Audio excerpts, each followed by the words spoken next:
Hello hello का हो करेजा। अब खुशबानी नूरउआ लीला करके तो हमरा नैहर में छोड़ के चल गईनी। अरे काहे ऐसे खिसिया के बोला तारू। बोली न त का करी, राउर लीला के चलते हमार सब डिजाइन खराब हो गई। अरे आखिर बात का हो। तो सुनी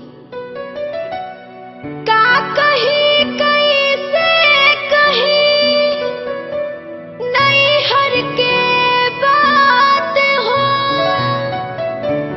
लाज शरम अलगे सतावे जब से पड़ल राउर हाथ हो।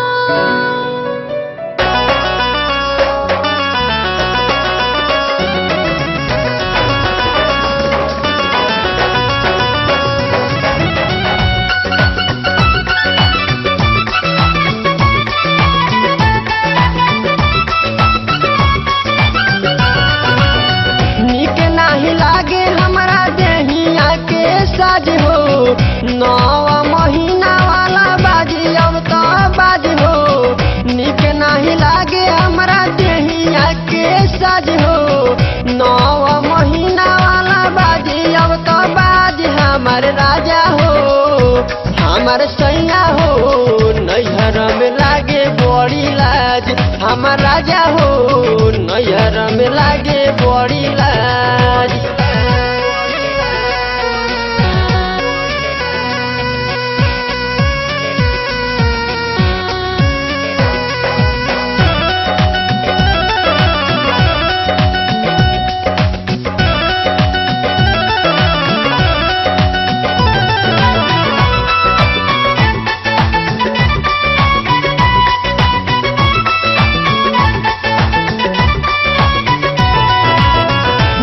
गलती कैनी हम तो सैया संगे सूत के, देहिया हो भइल जाता पॉकेट विषय कूट के का कहियो तो गलती कर देले बानी।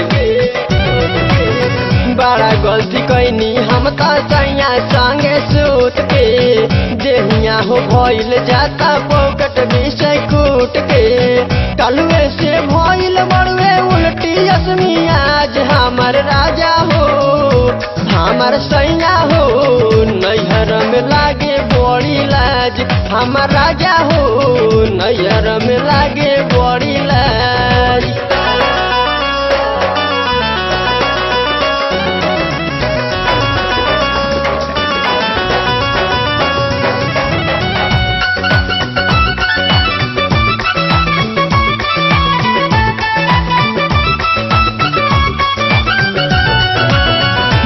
की हो भौजी बोला बोली काटस जानी, कहे लिखिए बुनन दो कहिया हो छवानी।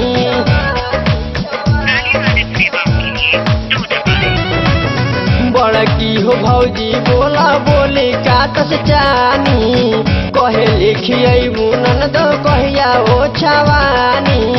कहिया ले छोड़ी हमार हो वाला गाज, हमार राजा हो हमार सैया हो नैहर में लागे बड़ी लाज, हमार राजा हो नैहर में लागे बड़ी लाज।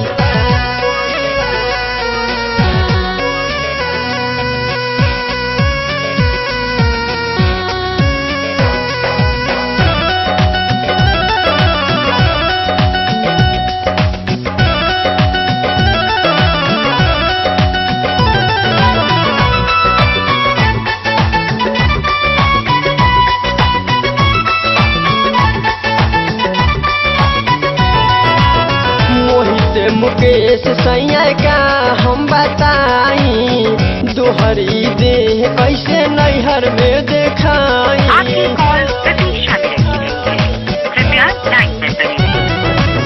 मोहित मुकेश सैया का हम बताई, दोहरी देह कैसे नैहर में देखाई। देवरू बिनोइया के नैहर भेजी आज हमार राजा हो हमार सैया हो नैहर में लागे बड़ी लाज, हमार राजा हो नैहर में लागे बड़ी लाज। निक नहीं लागे हमरा